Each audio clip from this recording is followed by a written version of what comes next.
Yo, what's up YouTube, man? I'm back with another video about to show y'all real quick how to use a multimeter and a ticker correctly. Little basic steps how you can measure voltage, see if something is on, see if the power is on real quick.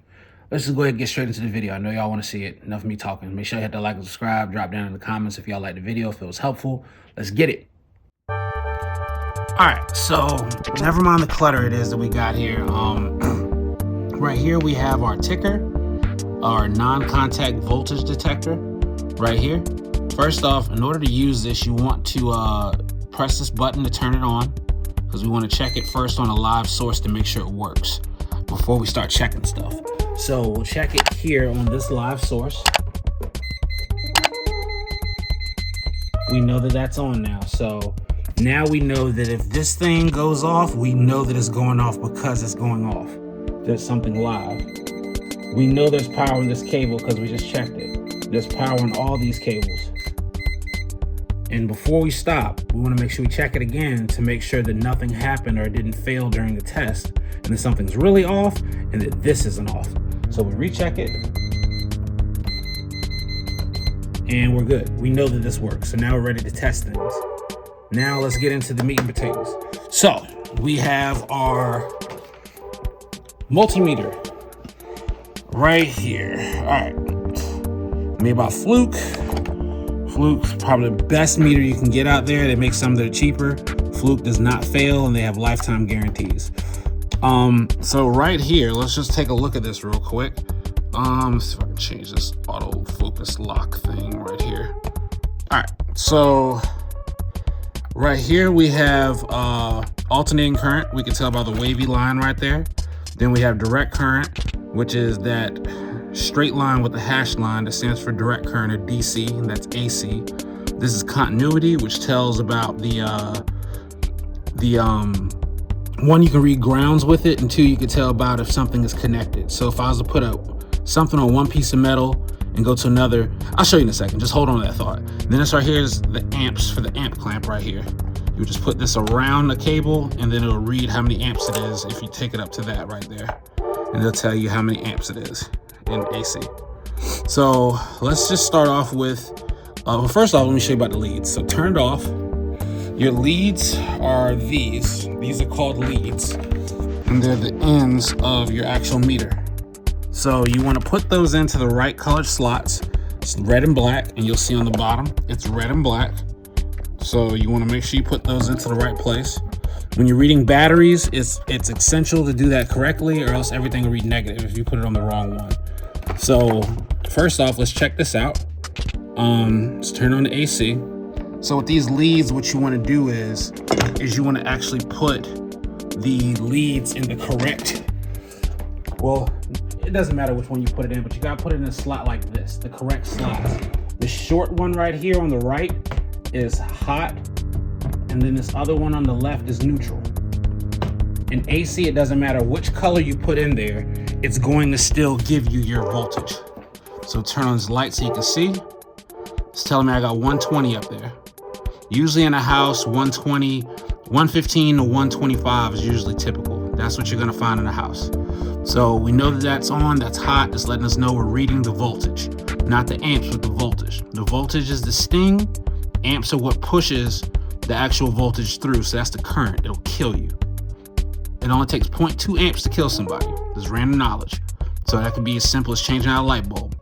When we get shocked on doorknobs, it can be up to 50,000 volts. And it hurts, ow. But it doesn't kill us because there's no amps pushing it. Make sense? Okay, probably not. Anyway, let's take these out. I'm gonna show you how to do DC. You can do the same thing on a large battery if you have one. So with DC, wish I had more hands to do this. I'm gonna go into DC on our meter. So get in focus real quick. Boom, there we go. Go to DC on our meter. And now we're gonna get a battery. I'm gonna try to read this. I'm gonna prop this up so y'all can see it. I think that's in the picture. No, it's not. I'll show you in a second. So we wanna put this up against the battery. See right here, it has the plus sign on the battery. I'm gonna put our positive there, and then we will put our negative here. Positive and negative. try to get this in here right. See him over here struggling. And you guys can't see that, huh?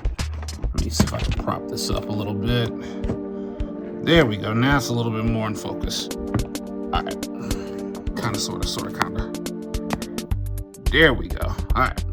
So that's propped up. Y'all can see it. Positive, negative, negative, positive. There we go, right there. And it should be reading something up there. There you go. See that? 0.5 volts DC. And with your car battery, you do the same thing. You just put the leads on the negative post black and on the positive post red, and it'll tell you how many volts are inside of your car. So, moving forward. So now we have continuity, the last one. The way how you will find this out, and I should be able to just show you all this. Let me pick this camera up real quick. I had a piece of wire I wanted to show you guys with. So with continuity, sorry, I'm scrambling looking for this wire. Here it is. So with continuity is basically showing that if something is connected. So this is good for figuring out if there's a break in the cable or a short.